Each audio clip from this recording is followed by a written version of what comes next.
Assalamualaikum warahmatullahi wabarakatuh.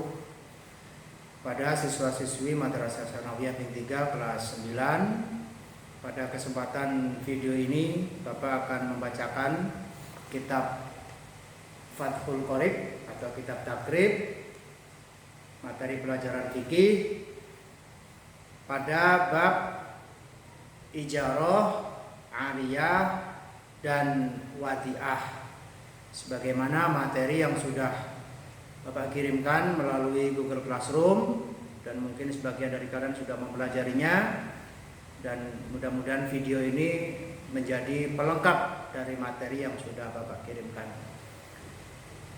Materinya nanti akan terpisah-pisah di kitab kalian.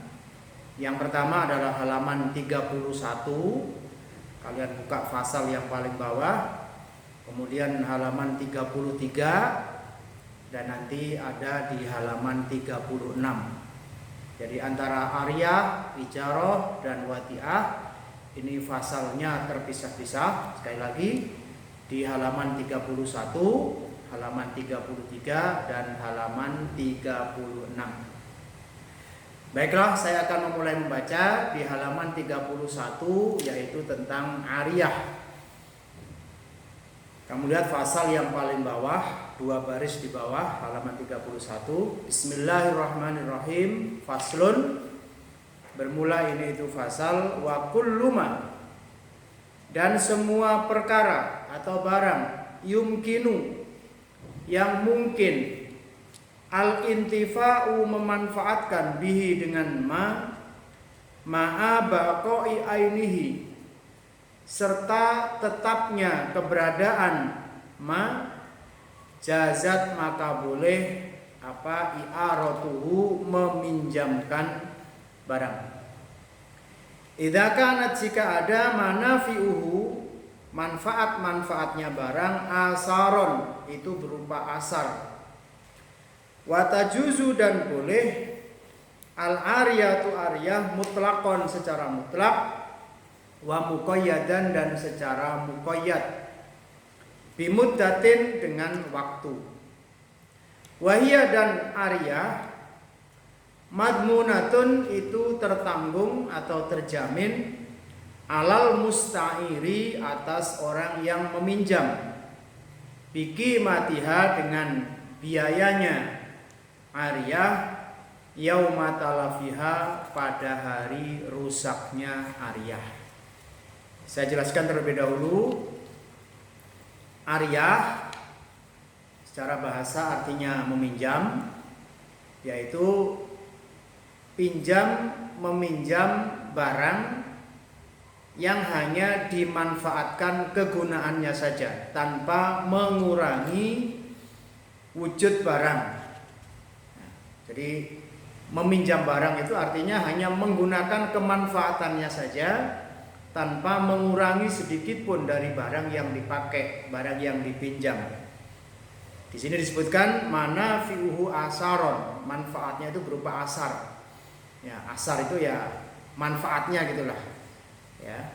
Jadi tidak mengurangi dari benda yang dipinjam. Ariyah di sini prakteknya ada 2 macam, bisa juga dilaksanakan secara mutlak maupun secara muqayyad. Mutlak artinya tidak dibatasi oleh waktu. Jadi seumpama ada orang mengatakan saya pinjam sepedanya, maka ucapan ini berarti tidak dibatasi oleh waktu, tidak dibatasi oleh dipakai untuk apa. Ya, hanya manfaat sepedanya saja. Yang kedua muqayyad. Muqayyad artinya dibatasi, terbatas, disebutkan bimuddatin. Saya pinjam sepedanya 3 hari misalkan. Maka selama 3 hari itulah sepeda dipinjam, dan setelah 3 hari harus dikembalikan. Meminjam barang ini menjadi tanggung jawab si peminjam. Seandainya ada kerusakan, maka yang wajib mengganti adalah si peminjam. Nah, itulah pengertian ariyah yang ada dalam kitab. Untuk syarat-syaratnya, rukunnya, sekali lagi bisa kalian lihat di materi Google Classroom. Yang selanjutnya kalian lihat halaman 33 pasal yang tengah. Ya, akan saya bacakan tentang ijarah. Faslun. Wa kullu ma, dan semua perkara atau barang amkana yang mungkin al intifa'u memanfaatkan bihi dengan ma ma'aba qoi ainihi, serta tetapnya keberadaan barang, sohat maka sah apa ijaratuhu menyewakan barang, idza kudirat jika dikuasakan, manfaatuhu manfaatnya barang, bi ahadi amroini dengan salah satu dari dua perkara, bimuddatin yaitu dengan waktu, au amalin atau pekerjaan. Saya jelaskan terlebih dahulu, ijarah artinya sewa. Jadi ijarah itu artinya sewa, kita menggunakan barang orang lain, kemudian kita membayar sejumlah uang. Ya, atau pengertiannya dibalik,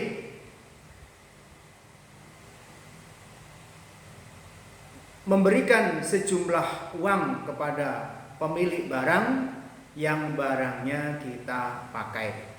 Ya, beda dengan aryah. Kalau aryah itu pinjam meminjam tanpa adanya upah, tanpa adanya uang. Kalau di sini ijarah itu menggunakan uang. Di dalam ijarah juga ada dua syarat yang harus diperhatikan. Ya, seperti aryah.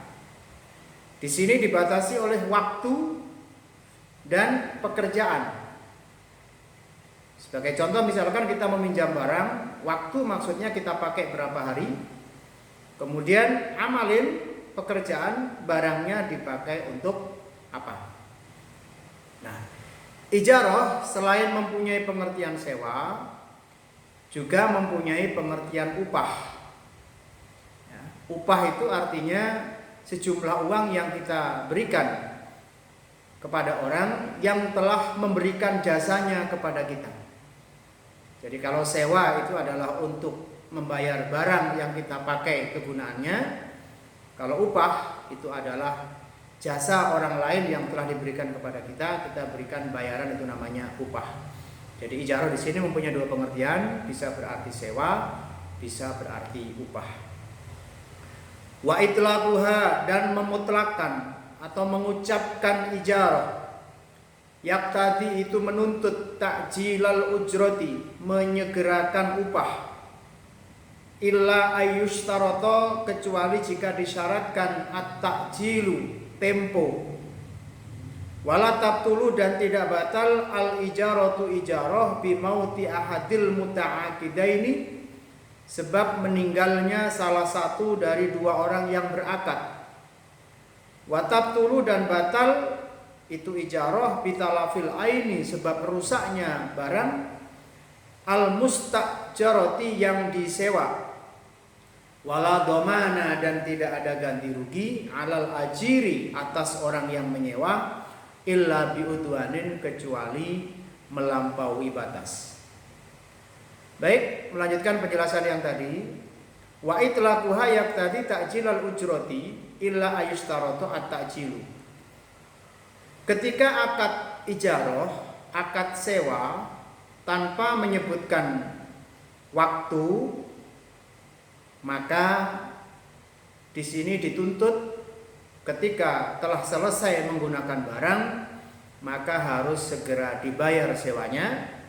Atau ketika kita menyuruh seseorang, meminta seseorang untuk melakukan sesuatu untuk kita, kita gunakan jasanya tanpa ada ikatan waktu, maka begitu selesai pekerjaan sudah dilakukan, maka harus segera membayar upahnya. Berdasarkan hadis, uqtul ajiro ajrohu qabla ayyajifa irku, berikanlah upah pegawaimu sebelum kering keringatnya.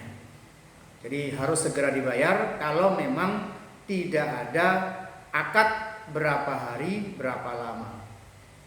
Kecuali illa ayyushtaratu at-ta'jilu, yakni kecuali ada akad sebelumnya, yaitu akan dibayar tempo, ditentukan harinya nanti. Selanjutnya wala tabtulu al-ijarah, dalam hal sewa menyewa ini akan terus berjalan, tidak batal ijarahnya sekalipun salah satu di antara orang yang menyewa atau yang menyewakan ini ada yang meninggal. Jadi seumpama kita menyewa sepeda atau motor seseorang, kemudian pemiliknya meninggal, maka akad sewanya akan terus berjalan sesuai dengan kesepakatan berapa hari yang sudah disepakati. Ijarah bisa menjadi batal, wa tabtulu di sini disebutkan adalah apabila benda atau barang yang disewa ini ada kerusakan, maka pihak penyewa harus mengembalikan kepada pemilik barang, menyampaikan bahwa barangnya rusak, tidak jadi disewa. Tetapi jika kerusakan ini disebabkan oleh si penyewa, maka dia harus mengganti kerusakannya tersebut. Nah, ini adalah tentang ijarah. Sekali lagi kalian lihat di materi yang sudah Bapak kirimkan. Dan yang terakhir, kalian buka halaman 36, pasal terakhir sebelum Kitabul Faraid, ya, halaman 36 ada faslun wal wadi'atu. Wal wadi'atu bermula wadi'ah, amanatun itu amanah.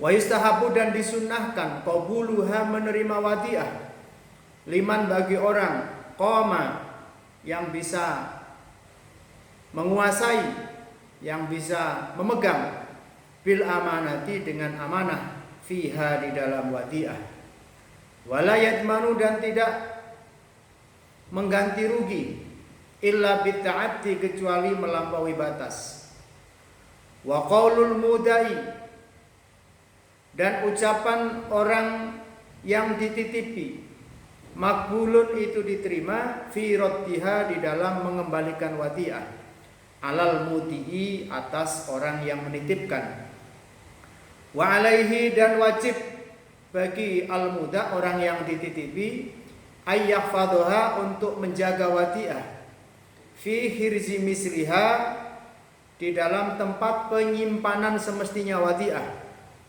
wa idza tuliba dan jika diambil biha terhadap wadi'ah falam yukhrijha maka dia tidak mengeluarkan wadi'ah ma'al qudrati serta adanya kemampuan alaiha atas wadi'ah hatta talifat sampai rusak itu wadi'ah domina maka dia mengganti rugi. Penjelasannya anak-anak sekalian, wadi'ah artinya titipan atau menitipkan barang. Wadi'ah itu adalah amanah. Jadi titipan barang itu adalah amanah. Hukumnya di sini disunnah bagi orang yang menerima wadi'ah, menerima titipan, disunahkan untuk menerima dengan syarat dia adalah orang yang amanah. Dia mampu memegang kepercayaan untuk dititipi suatu barang. Nah, barang yang dititipkan jika terjadi kerusakan, maka orang yang menerima titipan ini tidak wajib mengganti kerusakan kecuali kalau memang kerusakan ini ditimbulkan disebabkan oleh si pemegang barang, yakni orang yang mendapatkan titipan. Kewajiban orang yang dititipi ini adalah menyimpan barang itu dengan baik, disimpan di tempat yang semestinya, dan ketika si pemilik barang akan mengambil barang yang dititipkan, maka si penerima titipan ini harus segera mengembalikan kepada pemiliknya. Jika ditunda-tunda sampai barangnya rusak, maka si penerima titipan barang ini harus mengganti kerusakannya. Selain yang saya bacakan ini, lebih jelasnya sekali lagi kalian lihat di Google Classroom. Di situ ada contoh menabung uang di bank, ya, itu juga termasuk kategori wadiah. Karena saat ini ada banyak bank syariah yang menggunakan sistem wadiah bila kita menabung di bank. Jadi tidak ada hitungan bunga, ya, tidak ada bunga sama sekali. Jadi uang kita titipkan ke bank, dijaga oleh bank, uang kita aman. Setiap waktu atau kapanpun ketika kita akan menarik uang kita kembali, maka pihak bank juga akan mengeluarkan. Tapi dengan catatan di situ tidak ada bunga, jadi tidak ada riba karena sistem yang dipakai adalah wadiah. Demikianlah materi yang saya bacakan di kitab ini. Ya, ada 3 materi, ada ariyah, ada ijarah, dan ada wadiah. Ada kurang lebihnya mohon maaf. Wassalamualaikum warahmatullahi wabarakatuh.